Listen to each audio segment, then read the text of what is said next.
그동안 잘 있었죠? 반갑습니다.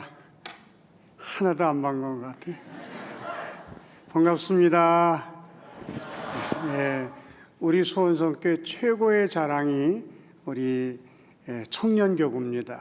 청년교구하고 열린교구. 열린교구는 청년부에서 이제 결혼해가지고 장년부에 넘어가기 전까지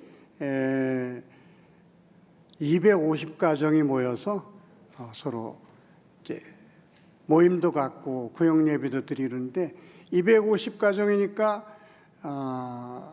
두 식구라고 하면은 500명이고 세 식구라 그러면 750명, 네 식구들이라면 열린교구만 1000명이에요. 거기다가 우리 청년부가 또 어마어마한 숫자를 자랑하고 있습니다. 그래서 저희 교회가 교회 학교가 1300명이 그래서 한 5000명 우리 재적 인원인데 5000명 중에서 40 이하가 50% 이상을 차지하는 아주 건강한 교회에 속하지요. 도형으로 그러면 이렇게 이제 피라미드 유지해서 맨 밑에 교회 학교, 그 다음에 우리 청년부, 그 다음에 열린교구 에 딱 자리를 잡고 있고 그 위에 이제 우리 장년부가 또 한 3000명 정도 이렇게 모여서 예배를 드리고 있는데 가장 큰 우리 교회 자랑은 청년교구입니다. 여러분들이 믿음 생활 잘하고 계시다는 소문, 또 많이 모인다는 소문이 거의 전국에 났어요. 어디 가든지 수원성교회 청년교구 많이 모인다면요, 아주 신앙생활을 그렇게 멋있게 잘한다면요, 그런 얘기를 많이 듣습니다. 남쪽에서 꽤 큰 교회라고 해서 제가 갔는데 자랑스럽게 우린 청년이 많이 모입니다. 그래서 그래요, 얼마나 모여요? 그랬더니 250명 모여요. 그래. 우리는 속으로 그거 배도 더 모이는데 여러분들이 너무너무 훌륭하게 신앙생활을 잘해 주셔서 그냥 고마운 마음, 감사한 마음밖에 없어요. 여러분들 믿음으로 잘 성장하셔서 이 교회를 여러분이 물려받으시고 이 교회를 세계적인 교회로 여러분이 가꾸어 나가셨으면 좋겠어요. 그리고 또 여러분 중에서 이제 훌륭한 교사들도 많이 나오시고 또 훌륭한 사업가도 많이 나오시고 또 훌륭한 정치가도 많이 나오셔서 이 나라를 아름답게 개혁해 나가는 또 변화시켜 나가는 그런 청년 여러분들이 다 되시기를 주님의 이름으로 축원합니다. 아멘이 왜 죽어요? 그렇게 되기를 축원합니다. 오늘은 어버이 주일이라 이제 어버이 그 섬김 효도에 관해서 이제 제가 말씀을 준비했습니다. 여러분, 춘천을 호반의 도시라고 하는데 춘천에는 그 호수가 있어서 그래요. 호수가 많아서 호반의 도시다. 전주는 제가 가니까 거기다가 예향의 도시다, 그렇게 크게 써놨더라고요. 그리고 청주 가니까 청주는 교육도시다, 그렇게 자랑을 합니다. 그럼 수원은 어떤 도시인가? 수원은 효원의 도시다, 그렇게 써 있습니다. 효원의 도시다. 효원의 도시라는 말은 효를 최고의 가치로 아는, 효가 가장 중요하다고 생각하는 사람들이 모여서 사는 도시가 수원이다, 이제 그런 뜻입니다. 이 효원의 도시라는 말의 시조는 이제 정조대왕으로부터 거슬러 올라갑니다. 정조대왕은 아주 효자였어요. 그의 할아버지 영조대왕 또 그의 아버지 사도세자를 우리 수원에다가 모셨습니다. 거기가 윤건능입니다. 윤건능은 사도세자와 또 정조의 할아버지 영조가 묻혀 있는 능이에요.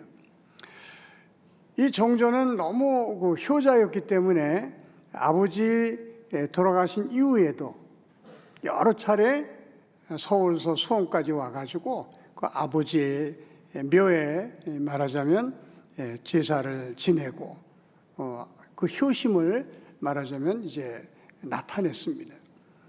근데 여러분, 왕이 행차할 때 얼마나 이게 거창한 행차인지 몰라요. 많은 신하들이 따라오고 앞뒤로 어마어마한 군사들이 호위합니다. 왕이 행차하면서 많은 사람들이 이제 고생을 하고 수고를 하는 거죠. 그래서 왕은 그 사람들의 그 수고를 알기 때문에 서울서 수원까지 내려오면서 한 3번 정도 쉽니다. 첫 번째 쉬는 데가 과천이에요, 과천. 그 다음에 안양서 쉬고, 그 다음에 윤건동 가기 전에 마지막으로 쉬는 곳이 여러분 지지대고개라고 아십니까? 지지대고개, 거기서 쉽니다. 지지대고개를 옛날에 헐떡고개라 그랬어요.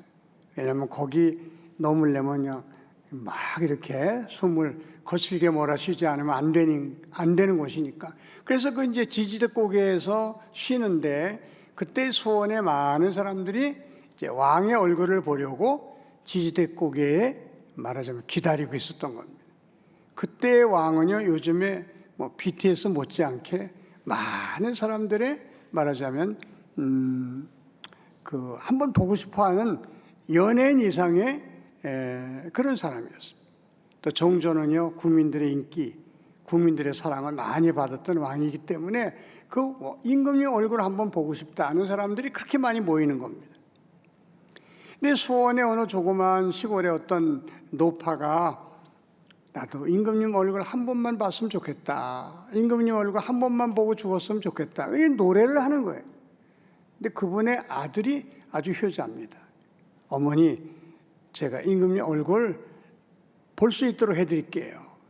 그래서 지게에다가 넓은 이제 상자 같은 거, 널바지 같은 걸 깔고 그 위에다가 푹신한 방석을 큰 걸 깔고 이제 임금님 오시는 날 어머니를 거기에 말하자면 모시고 지게로 져서 저 시골서 이제 지지대고기까지 온 겁니다. 거기서 내렸는데 사람이 너무 많고 어머니 키가 작으니까 안 보이는 거예요. 그래서 이 효자가 앉았습니다. 그리고 어머니 여기 타세요. 그리고 무등을 태워서 이렇게 이제 임금님을 볼 수 있게 해드린 겁니다. 어머니 보이세요? 보인다. 임금님 알아보셨어요? 알아봤다. 임금님 봤다. 그러는 거를 정조가 본 겁니다. 정조대왕이. 그런 사람을 시켜서 저 사람 좀 불러오너라. 그래서 그 어머니하고 아들하고 이제 임금님 앞에 갔습니다. 어떻게 어머니를 이렇게 무등까지 태울 생각을 했느냐. 그랬더니 자초지종을 다 얘기하니까 임금님이 아주 흐뭇해하면서 수원에는 이렇게 좋은 효자가 있구나. 그리고는 상을 내리는데 쌀 10가마에다가 돈 100냥을 선물로 내린 겁니다. 이 소문이 이제 수원에 쫙 난 겁니다. 어느 마을에 아주 불효자가 있었어요. 그 소문을 들은 겁니다. 어머니 모시고 가면 저렇게 쌀도 받고 돈도 받는구나. 그래가지고 어머니 우리도 임금님 보러 갑시다. 싫다 이놈 안 간다. 가셔야 돼요. 그래가지고 이제 지게를 만들어서 거기다 다 깔고 이제 어머니를 지고 지지대고개까지 온 거예요. 안 보입니다. 어머니 여기 타세요. 싫다 안 탄다. 타셔야 돼요. 그리고 강제로 이제 어깨에 메고 이렇게 임금님을 보는데 임금님이 보니까 또 그런 사람이 또 있단 말이에요. 속으로 웬 수원에 이렇게 효자들이 많으냐. 그리고 난 데리고 오너라. 너는 어떻게 이렇게 효심을 가지고 사느냐. 그랬더니 그 마을 사람들이 왕 앞에 엎드려 가지고 임금님 그게 아니고요. 이놈은 불효자 중에 불효자입니다. 어머니를 밀쳐서 넘어뜨린 적도 있고 어머니 속을 얼마나 썩이는지 말도 못하는 불효자인데 이 상 받기 위해서 지금 이렇게 겉으로만 그러는 겁니다. 정조가 얼마나 똑똑한 사람입니까? 금방 상황을 알아채고 어떤 뜻으로 이 사람이 이렇게 했는지 이제 다 알고는 빙그레 웃으면서 이 사람에게 쌀 한 가마니만 내줘라. 그러니까 그 인 사람들이 아니 매를 때려도 시원치 않을 놈에게 왜 쌀을 선물로 주십니까? 그때 종조가 아주 유명한 말을 합니다. 빙그레 웃으면서 얘들아, 효도는 흉내만 내도 좋은 것이란다. 효도는 흉내만 내도 좋은 것이란다. 그 이후로 이 정조 대왕 덕분에 수원이 이제 효원의 도시가 된 것입니다. 왜 동서고금을 막론하고 효를 강조하는 것일까? 오늘 말씀은 이렇게 시작이 됩니다. 주 안에서 너희 부모에게 순종하라. 이것이 옳으니라. 이것이 옳다는 말은요, 다른 말로 바꿔 말하면 이것이 사람이 살아가는 바른 길이다. 이제 그런 뜻입니다. 하나님은 저와 여러분이 예수 믿을 때 목적이 있는 거예요. 예수 믿게 한 목적이 있는 거예요. 우리를 구원해 주시기 위해서 예수님이 십자가에 피 흘려 돌아가시지 않았습니까? 그 은혜로 우리가 죄 용서함을 받고 하나님의 자녀가 된 것입니다. 그리고 하나님이 우리에게 원하시는 게 있어요. 그게 뭔지 아십니까? 하나님의 자녀답게 바르게 살았으면 좋겠다. 이게 우리를 구원하신 구원의 목적이에요. 우리가 예수 믿음으로 우리가 영혼이 잘된 같이 범사가 잘되고 강건하고 때로는 사업도 잘 될 수 있고 자녀가 잘 될 수 있고 우리가 아주 복된 삶을 누릴 수 있습니다만 그것은 예수 믿은 다음에 따라오는 결과지 그게 우리 예수 믿는 목적은 아니에요. 목적은 예수를 믿음으로 말미암아 구원받아 하나님의 자녀가 된 다음에 하나님의 자녀답게 하나님의 뜻대로 바르게 사는 것, 이것이 우리를 구원해 주신 구원의 목적입니다. 근데 하나님께서 우리에게 바르게 사는 길을 가르쳐 주셨는데 그게 성경 안에 들어있는 거예요. 그 성경 안에 들어있는 바르게 사는 방법 중에 하나가 네 부모를 공경하라. 이것이 옳으니라. 효도는 우리가 바르게 사는 방법 중에 하나다 하는 것입니다. 여러분, 모든 부모는요, 자기 자신은 바르게 살지 못해도 자기 자식들은 다 바르게 살기를 원하고 있습니다. 예를 들면 자기는 사기꾼이고 자기는 조폭의 두목 노릇을 해도 자기 아들, 딸은요, 바르게 살기를 원하는 게 부모의 마음이에요. 하나님 아버지도 마찬가지입니다. 저와 여러분을 구원해 주시고 저와 여러분의 아버지가 되신 분이 하나님이기 때문에 우리에게 바라는 게 있어요. 바라는 게 뭡니까? 구원받은 너희들은 바르게 살았으면 좋겠다. 그 바르게 사는 방법 중에 하나가 부모에게 효도하는 길이다. 그렇게 가르쳐주고 있습니다. 왜 우리가 효도해야 하느냐? 이것은 우리가 마땅히 걸어가야 할 바른 길이기 때문에 우리는 효도하는 사람이 되어야 한다. 성경은 그렇게 말씀하고 있어요. 두 번째로 우리는 부모에게 많은 사랑의 빚을 졌고 은혜의 빚을 졌기 때문에 우리가 빚 갚는 마음으로라도 효도하는 사람이 되어야 한다. 그렇게 생각할 수 있습니다. 여러분, 우리가 부모님에게 얼마나 많은 사랑의 빚을 졌는지 아십니까? 우리 어릴 때 부모님들이 우리가 똥 싸고 오줌 싸고 하는 그거 갈아주고 목욕시켜주고 하는 일이 보통 일이 아니에요. 또 우리가 자라면서 얼마나 병치를 합니까? 그때마다 가슴을 졸이는 겁니다. 또 우리가 청소년기에 얼마나 또 부모 속을 썩일 때가 많았어요. 부모의 마음을 아프게 할 때가 얼마나 많았습니까? 우리는 부모의 사랑의 빚을 지면서 여기까지 온 거예요. 우리 가운데 부모의 은혜의 빚을 지지 않은 사람은 한 사람도 없습니다.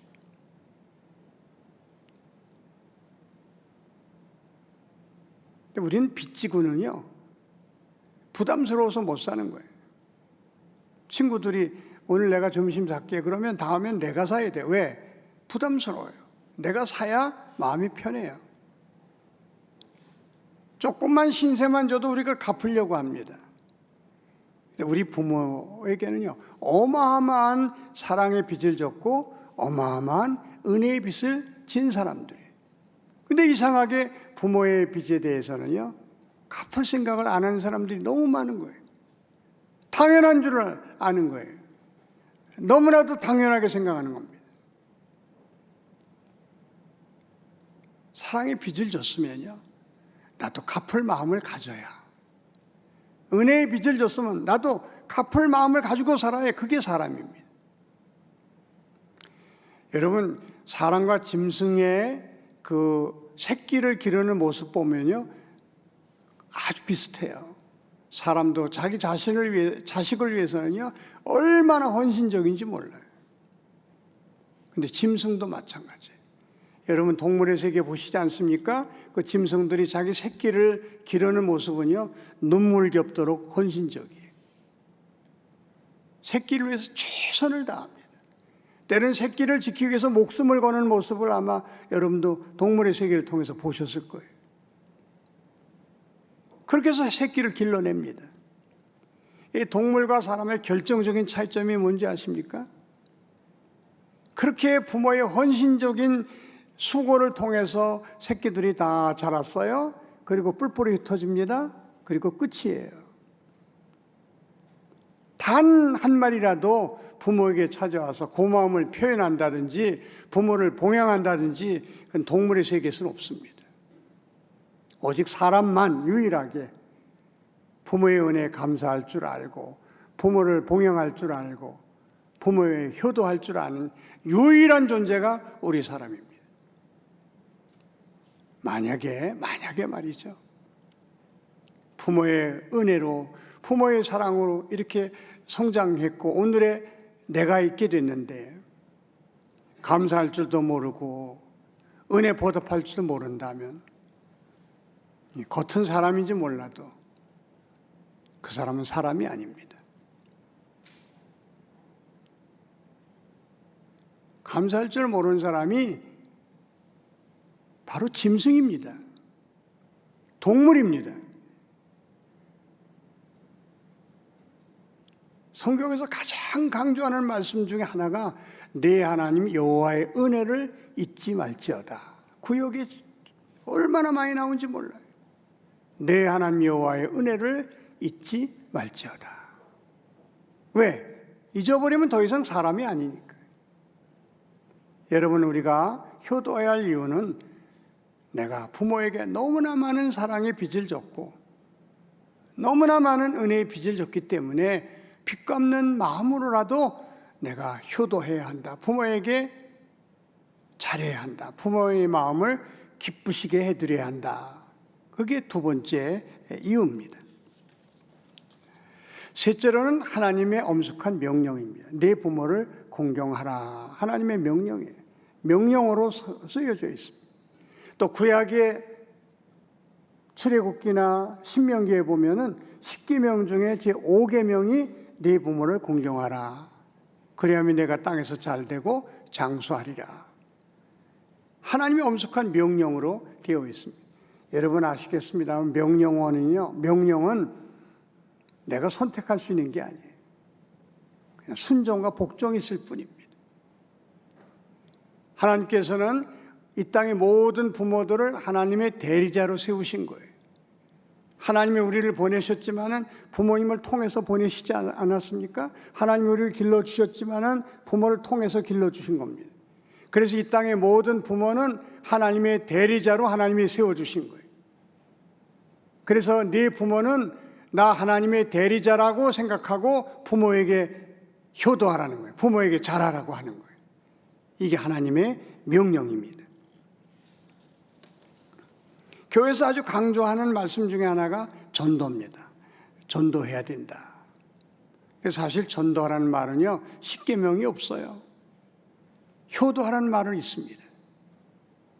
뭘 의미합니까? 효도는 전도하는 일보다 더 귀한 일이다.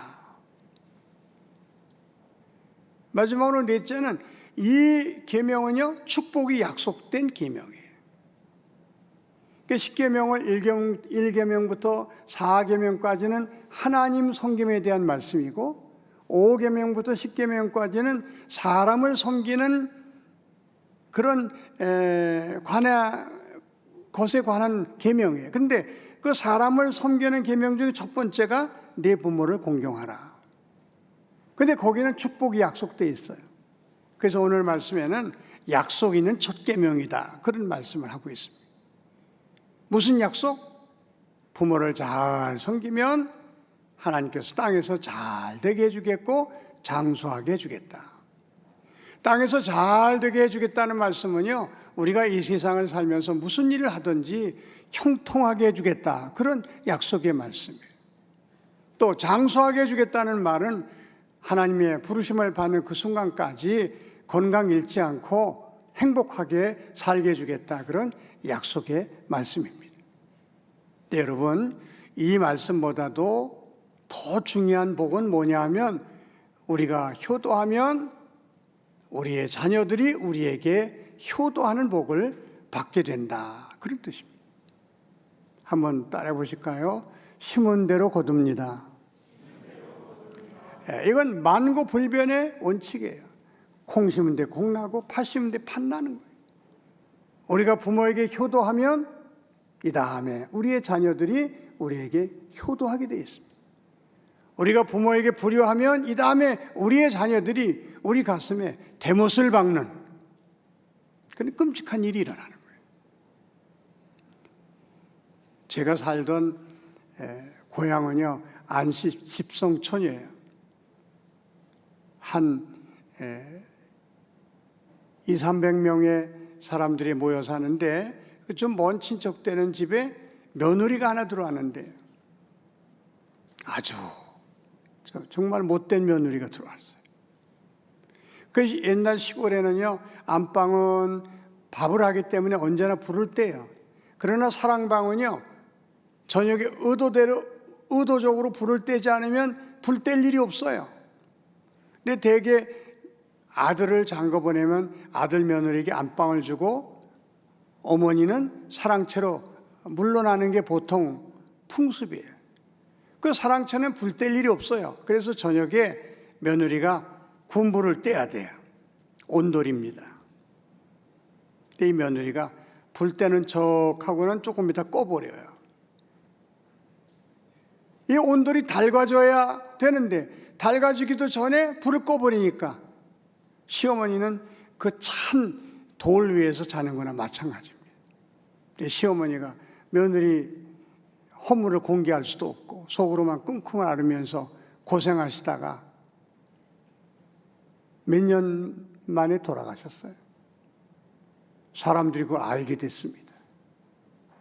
그래가지고 그 며느리를 얼마나 집안 어른들이 요구를 하는지, 그 정말 아주 천하의 나쁜 여의 년, 그냥 얼마나 집안 사람들이 욕을 하고 흉을 보는지 말이죠. 그래도 회개하는 빛도 없이 당당합니다. 그 세월이 흘러서 그 며느리가 또 며느리를 보게 된 거예요. 근데 임자 만났어요. 도학독한 게 들어온 겁니다. 그래가지고 이제 시어머니가, 며느리가 이제 또 사랑방으로 왔잖아요. 그 며느리가 불 때는 척 하다고는 다 꺼버리고 또 가고, 불 때는 척하고 또 가버리고, 이 시어머니가 그냥 너 친정에서 뭘 배웠길래 시어머니가 이렇게 하느냐고, 너 그럼 됐냐고 막 야단치니까 이 며느리가 하는 말이 실실 웃으면서 어머니께 다 배운 거 제가 그대로 하는 거예요.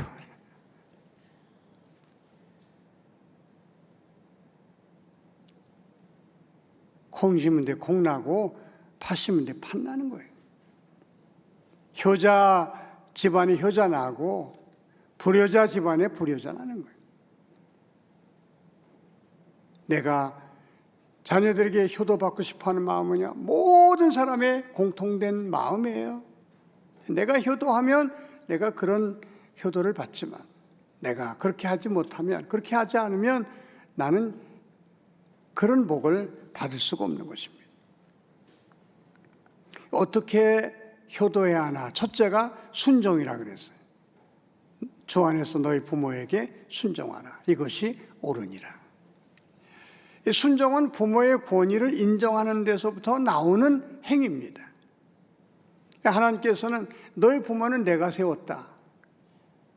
너희 부모를 세운 분은 나 하나님이다. 그러니까 너희 부모의 권위를 인정하는 것은 그 부모를 세운 하나님의 권위를 인정하는 것이다. 그러므로 부모에게 순종하기를 바란다. 이게 하나님의 말씀입니다. 여러분, 때로 부모가 우리에게 상처 줄 때가 많아요. 부모라고 다 완벽합니까? 지금은 좀 나아요. 옛날에 우리 시대의 그 아버지들은요, 다 가부장 의식에 젖어가지고요, 그냥 온 가족들을 힘들게 하고 자녀들 가슴에 상처 준 그 아버지들이 얼마나 많은지 몰라요. 우리 교회 어떤 사람이 저를 찾아와가지고 저는 하나님은 좋은데 하나님 아버지는 싫어요. 아주 아버지에 대해서 그냥 완전히 그 말만 들어도 가슴이 이제 먹먹해지는 거예요. 근데 성경은 너희 아버지가 너한테 많은 혜택을 줬기 때문에 아버지에게 순종하라, 그런 말씀 없어요. 아버지가 너희들에게 잘해줬기 때문에 아버지에게 순종해야 한다, 그런 말씀 없어요. 네 부모에게 순종하라. 우리 부모는 하나님이 세워주신 나의 부모야. 그러니까 하나님의 권위를 인정하면서 그냥 아버지를 인정하는 거예요. 아버지의 권위를 인정하고 아버지의 말에 순종하는 거예요. 그럴 때 하나님이 우리에게 복을 주시는 겁니다. 그 대표적인 사람이 이삭이라는 사람이에요. 여러분, 모리아산에서 아버지가 하나님이 너를 죽여서 제물로 바치라고 한다. 여러분, 이게 이해가 가는 얘기입니까? 그때 이삭의 나이야 성서학자들은 16에서 18살 사이일 것이다. 그 나이에 여러분, 하나님이 너를 잡아서 제물로 바치라고 하신다. 이게 이해가 갑니까?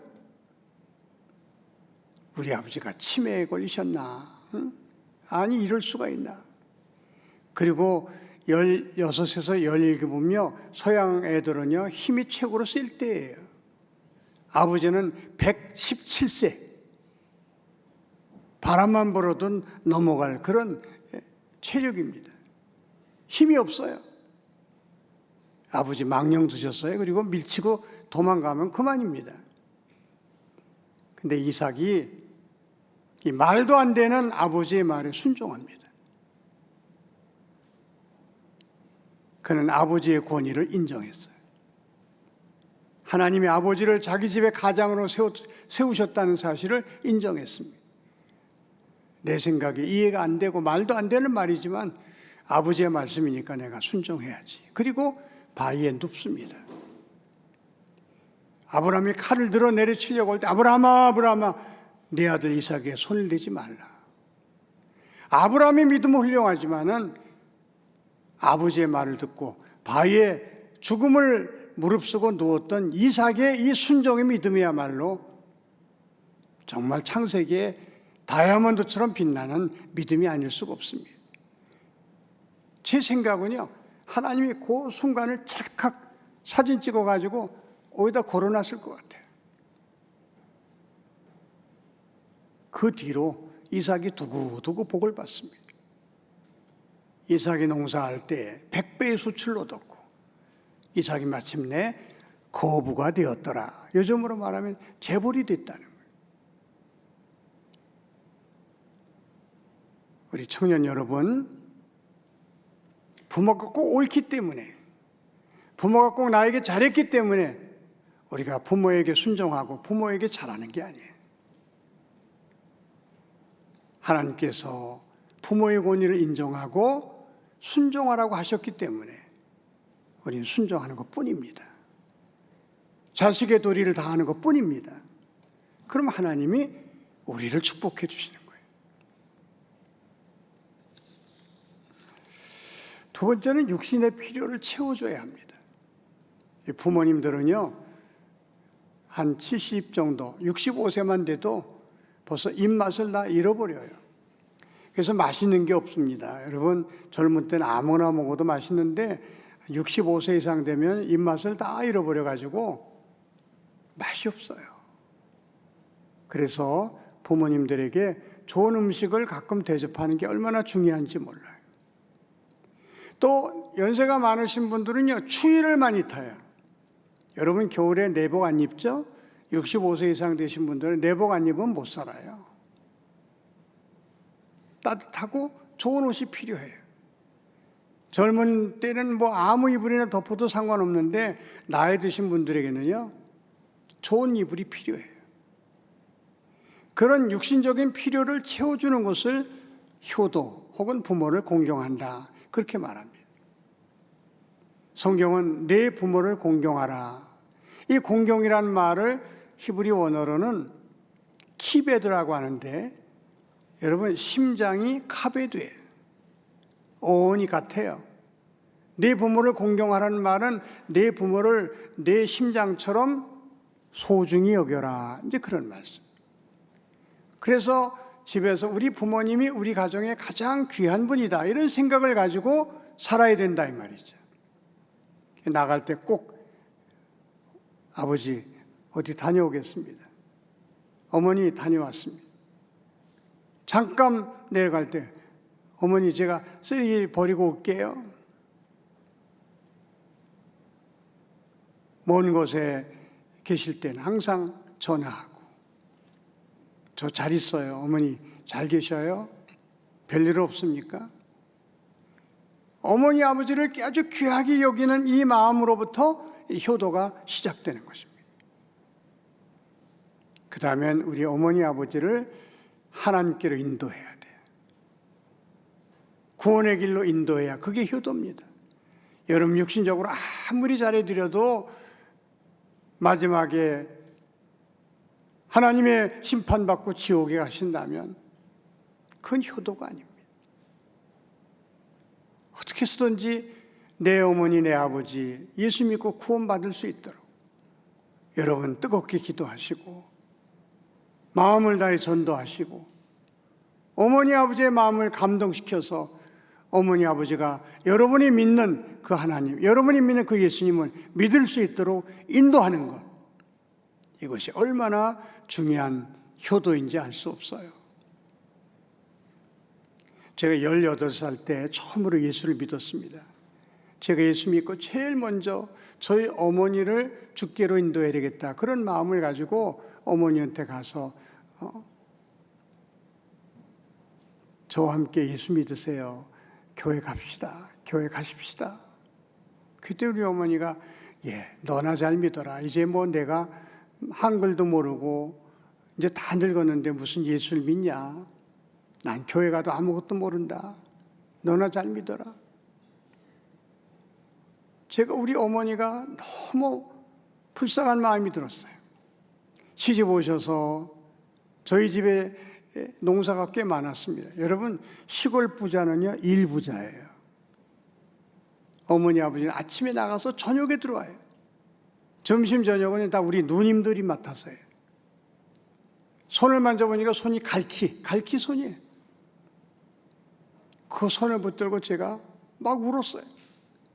어머니 이렇게 고생하시고 또 돌아가서 지옥 가시면 어머니 불쌍해서 어떻게 해요? 어머니 예수 믿으세요, 어머니. 제가 막 울었어요. 저희 어머니가 그래 알았다. 내가 예수 믿을게. 교회 가마. 저희 어머니 예수 잘 믿으시고 성경을 8번 완독하시고 그리고 천국 가셨어요.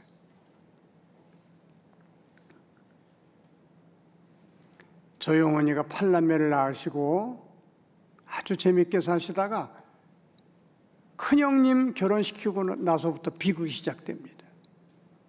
이 며느리가 부잣집에서 왔는데 우리 집은 그만큼 못 살거든요. 그냥 매사에 원망하고 불평하고 못마땅해하고,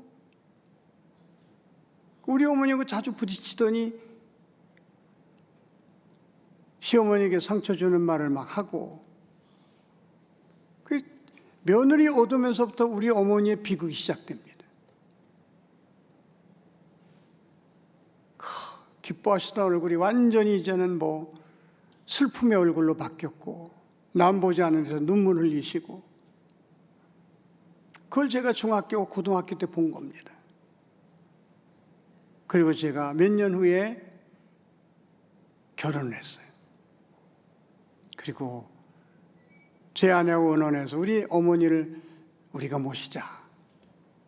제가 일곱 번째인데, 근데 우리 큰형님이요, 완강하게 반대하는 거예요. 왜 그런지 아십니까?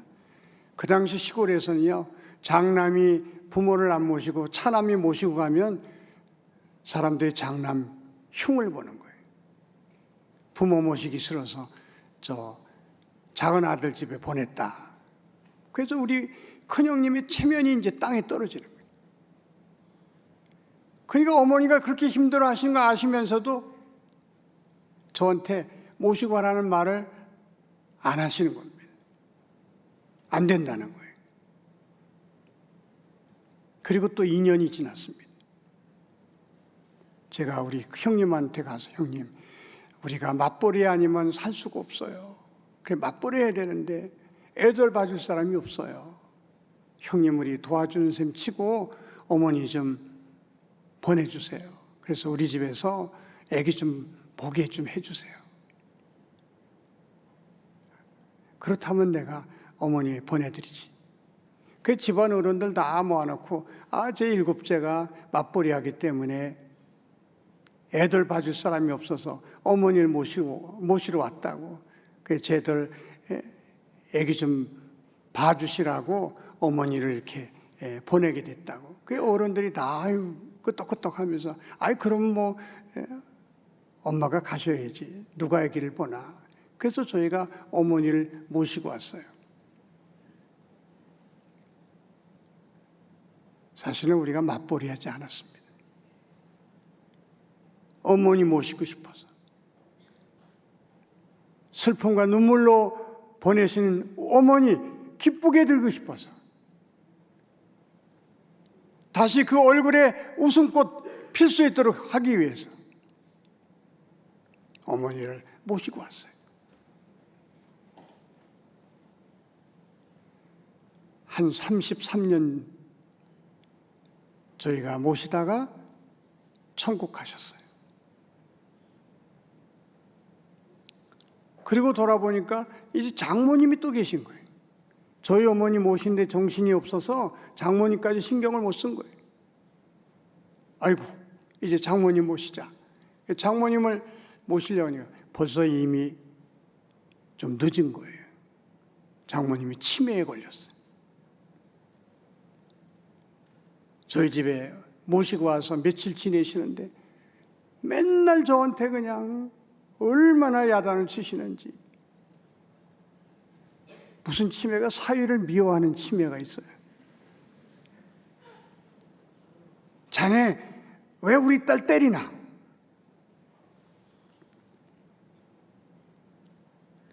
어머니 잘못했어요. 제가 다시는 안 그럴게요. 한 번만 더 때려봐라, 내가 가만두나.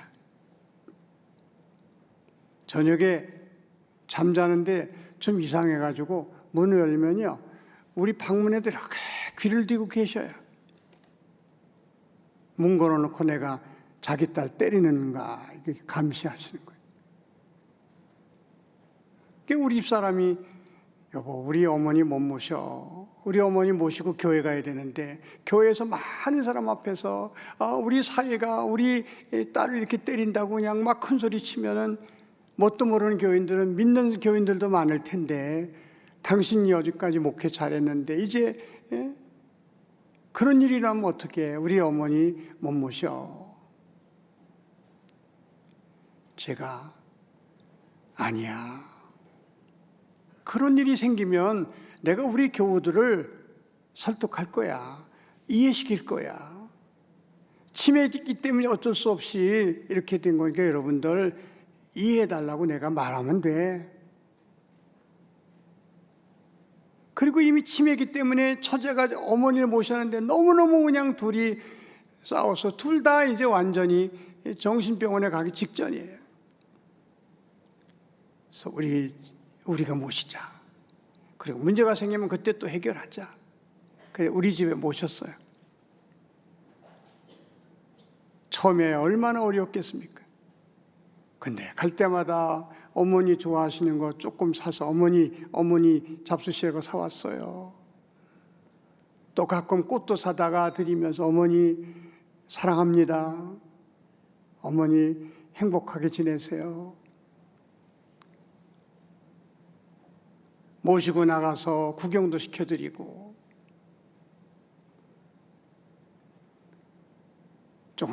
조금씩 나아지더니요. 2년 되니까 치매가 완전히 났어요. 저는 치매가 낫는 거 처음 봤어요. 그리고는 우리 어머니가 우리 집사람한테 너 아범한테 잘해야 한다. 아범 속썩이면 안 돼. 완전히 바뀌었어요. 처제들이 와가지고 깜짝 놀라는 거예요. 어머니가 완전히 낫으니까. 처제 중에 한 사람이 자기 남편이 일찍 돌아가셨어요. 제 동서가 천국 갔습니다.